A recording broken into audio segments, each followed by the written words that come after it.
Do you like to read novels about Jesuit priests sermoning about the torments of hell?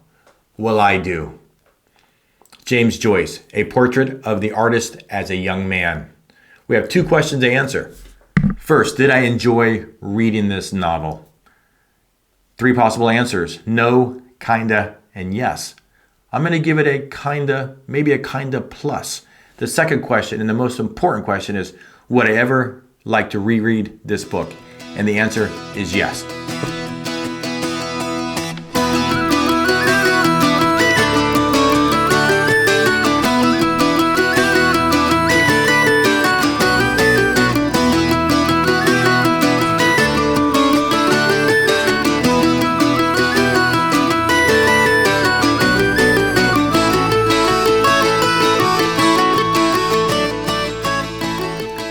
Hey guys, welcome to Whiskey and Literature, where we read and discuss the greatest books of all time, the best stories that have ever been put to paper, and occasionally the worst books and all those in between, because all the stories are ours. And while we're turning those pages, we're sipping those bottles, those finely distilled spirits. I'm your host, Captain Mike, and I'm happy to have you with me.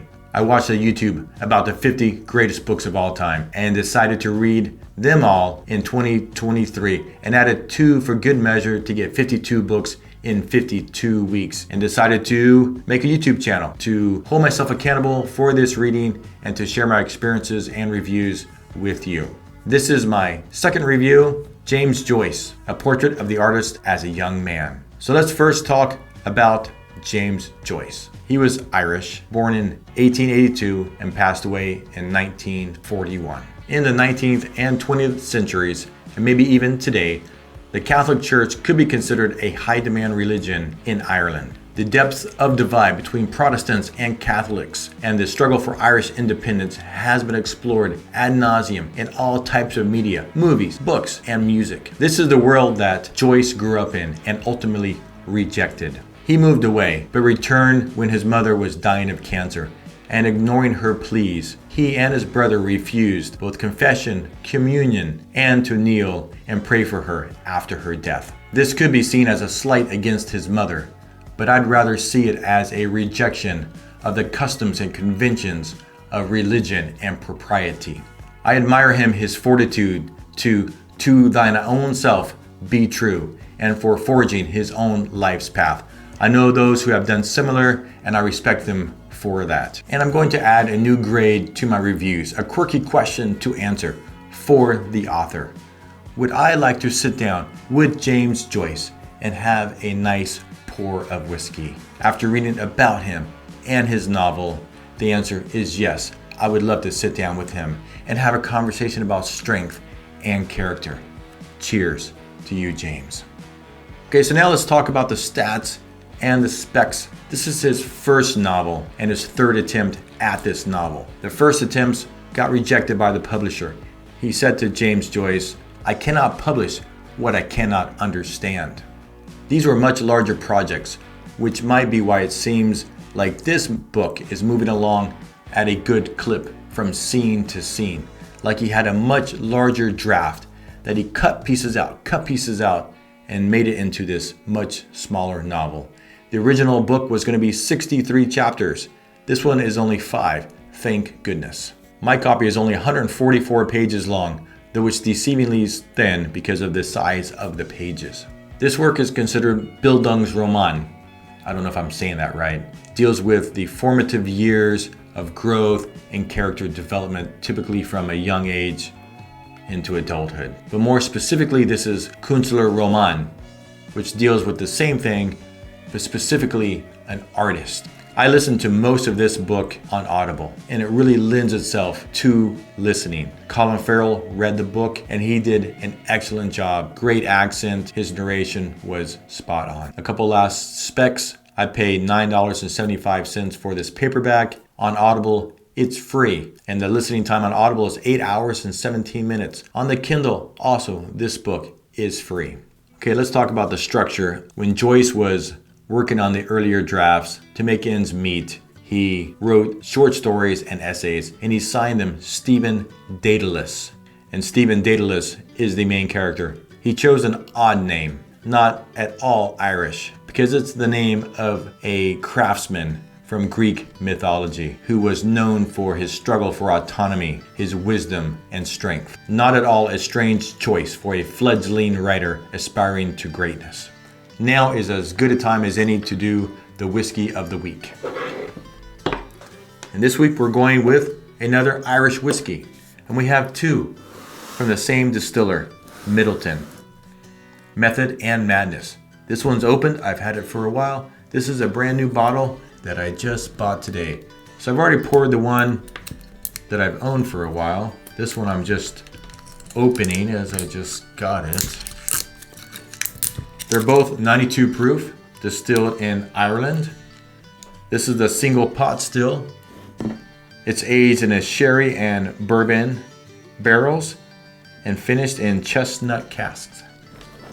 This one is a single malt Irish whiskey, matured in bourbon barrels and finished in French oak casks. I've had this one. It's $94 at Total Wine & More. This one I got today at Total Wine for $73.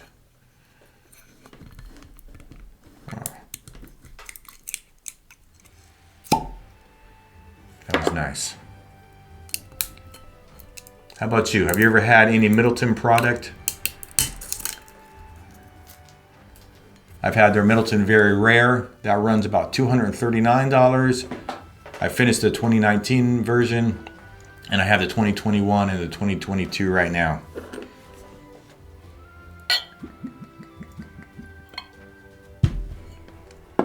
Very similar in color. This one's a little redder. This one's maybe a little more golden.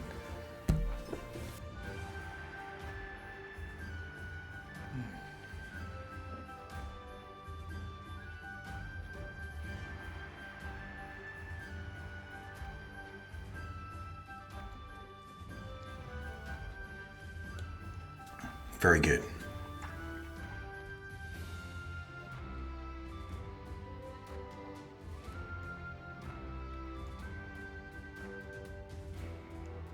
They're definitely distinct. This one has maybe a little more bite to it, but I like them both and look forward to getting deeper into these bottles. The plot can be summed up quickly. As a boy, Stephen hears and has many conversations, some of them heated, at home and at school regarding religion and politics. As he grows, he was torn between individualism and nationalism and self-determination and religiosity. His class took a religious retreat where he heard a long sermon on the bold capitalized last four things: death, judgment, heaven, and hell. This sermon spanned over 16 pages in this book. Stephen was moved by the things that were said and wanted to repent of his sins, but he was tormented and conflicted, and the thought slid like a cold, shining rapier into his tender flesh. Confession. Did he? He was a diligent student and overtly pious, and because of that, he was approached by the priest and offered to join their order, which he ultimately rejected, and then went to college and had a conversation with his friend. But the book is not about what's happening to Joyce.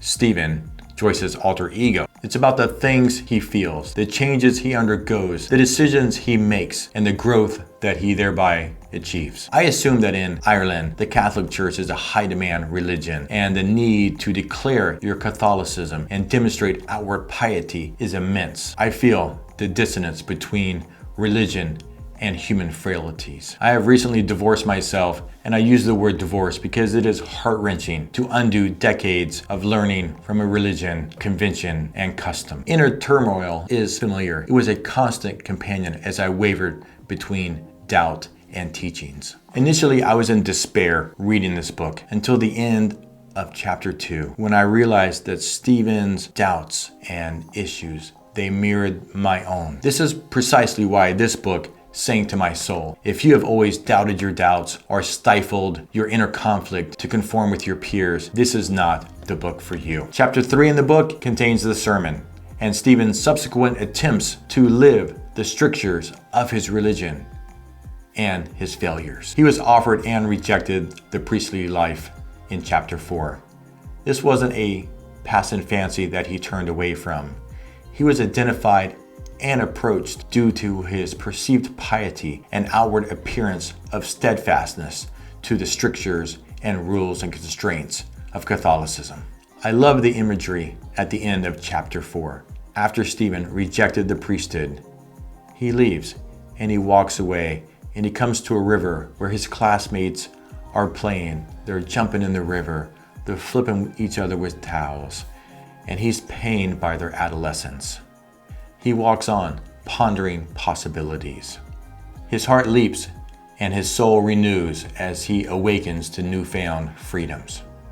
As he's walking away, he sees this winged form flying, and I understand that I'm not going to be able to convey the feelings, emotions, joy of this ending beginning. This moment reminds me of the renewal of baptism, and his soul soars as he watches the bird take wing above the waves and fly free. There follows a scene of Stephen standing in the river looking at a girl, and she looks back at him. And James Joyce wrote that, and I loved it, and I was there. I cannot express to you that scene. I am definitely going to give A Portrait of the Artist as a Young Man a reread. It's a short, dense, difficult novel, but it's worth the payoff. It's not for everybody. I honestly believe that most people that I know would not enjoy this book. So pick it up at your peril. I hope you do. Guys, if you like this content, you know what to do. Like and subscribe. Any suggestions, comments, leave below, or just say hi. Now let's talk about the next book that I'll be reviewing. Thomas Mann's The Magic Mountain. I'm already a quarter of the way through this German monster, 716 pages long. And if you want to know what I think about it, watch the review. Thanks for joining with me. Turn those pages and stay thirsty.